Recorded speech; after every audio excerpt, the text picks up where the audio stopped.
নমস্কার বন্ধুরা, সামনেই আসছে যোগিনী একাদশী। এই একাদশী কবে পড়েছে, এই একাদশীতে কি করবেন কি করবেন না, এর ব্রত মাহাত্ম্যই বা কি, আজ আলোচনা করব আজকের এই ভিডিওতে। ভিডিওটির মূল পর্বে যাওয়ার আগে অবশ্যই কমেন্টে ওম নমো ভগবতে বাসুদেবায় লিখতে ভুলবেন না। শুরু করছি আজকের ভিডিও। একাদশী তিথি শুরু হচ্ছে 10 জুলাই 2026 শুক্রবার সকাল 8টা 10 আর একাদশী তিথি শেষ হচ্ছে 11 জুলাই 2026 শনিবার ভোর 5টা 23। বৈষ্ণব মতে 11 জুলাই পালন করা হবে আর 12 জুলাই রবিবার 4:57 থেকে 9:27 মধ্যে পালন করা হবে। এই দিনে আপনি কোনো গাছের পাতা ছিঁড়তে পারবেন না। একাদশী তিথি শুরু হবে দশমী তিথি থেকে। মাছ, মাংস, পেঁয়াজ, রসুন, মুসুর ডাল এই সমস্ত কিছু বর্জন করবেন।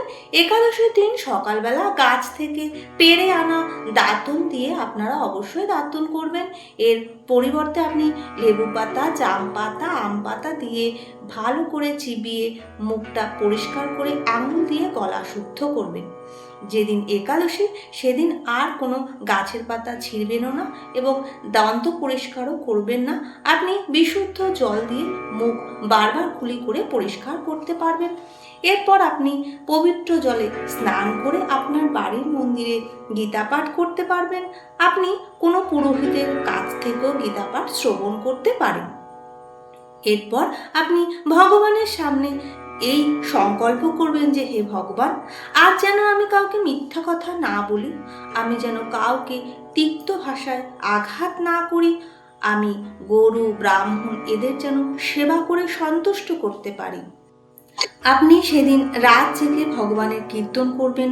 12 অক্ষর বা 12 অক্ষর ওম নমো ভগবতে বাসুদেবায় জপ করতে পারেন। আপনি অত্যন্ত ভক্তি সহকারে ভগবান রাম, কৃষ্ণ, ভগবান বিষ্ণুর জপও করতে পারেন। আপনি ভগবান কাছে এই প্রতিজ্ঞা গ্রহণ করার পর ভগবান শ্রীহরি বিষ্ণুর কাছে এই প্রার্থনা করুন যে, হে ত্রিভুবনের অধিপতি, আমার এই প্রতিজ্ঞা আপনি রক্ষা করুন।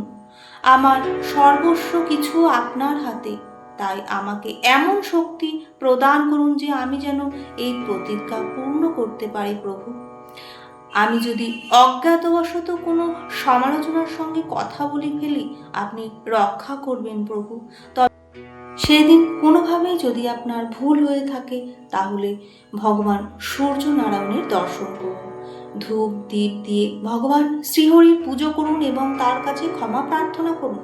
এই দিন কোনোভাবেই আপনি ঘরে ঝাড়ু দেবেন না, কারণ এর ফলে যে পিঁপড়ে আছে এবং বিভিন্ন অণুজীব আছে তাদের মৃত্যু হতে পারে। একাদশীর দিনে কখনোই চুল কাটবেন না, বেশি কথা বলবেন না।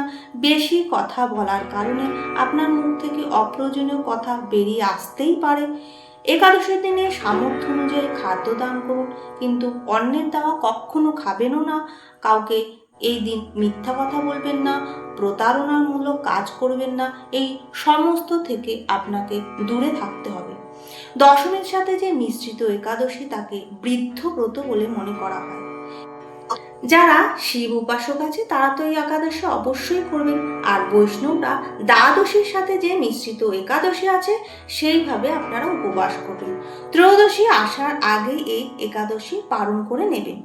আর ফলহারির বাঁধাকপি, গাজর, শালগম, পালং শাক এই সমস্ত কিছু বর্জন করবেন। আপনারা ফল হিসাবে আম, আঙ্গুর, কলা, বাদাম, পেস্তা ইত্যাদি অমৃত ফল খেতে পারেন, কিন্তু যে ফলই খান না কেন অবশ্যই ভগবানকে নিবেদন করার পরেই সেগুলো গ্রহণ করবেন। এই দিন তুলসী পাতা একদমই খাবেন না। দ্বাদশীর দিনে ব্রাহ্মণদের মিষ্টি, দক্ষিণা এইসব দিয়ে প্রসন্ন করবেন এবং তাদের পরিক্রমা করবেন। কোনো আত্মীয়র যদি আপনার মৃত্যু হয় তাহলেও সেই দিন একাদশী পালন করতে পারবেন। সেই উপবাসের ফল তাকে দেওয়ার জন্য সংকল্প গ্রহণ করতে পারেন।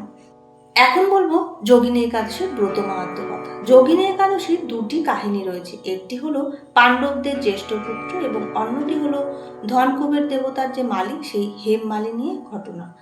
ভগবান কৃষ্ণ তার জ্ঞাতি ভাই ও জ্যেষ্ঠ পাণ্ডব যুধিষ্ঠিরকে যোগিনী একাদশীর ব্রত সম্পর্কে যে তাৎপর্য বলেছিলেন তা হলো, পৃথিবীতে ভগবান বিষ্ণুর অবতার শ্রীকৃষ্ণ বলেছিলেন, হে মহারাজ, আমি তোমাকে সমস্ত উপবাসের মধ্যে শ্রেষ্ঠ দিন অর্থাৎ আষাঢ় মাসের কৃষ্ণপক্ষে অনুষ্ঠিত একাদশীর কথা বলব।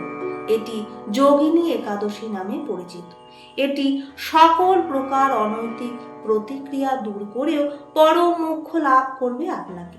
এই একাদশী জাগতিক জীবনের বিশাল সাগরে ডুবে যাওয়া মানুষদের তুলে আধ্যাত্মিক জগতের তীরে পৌঁছে দেয়। এই দিনটি ত্রিভুবনের সকল পবিত্র উপবাস দিবসের কেন্দ্রবিন্দু। যোগিনী একাদশী উপবাস করা অত্যন্ত শক্তিশালী ও সৌভাগ্যজনক।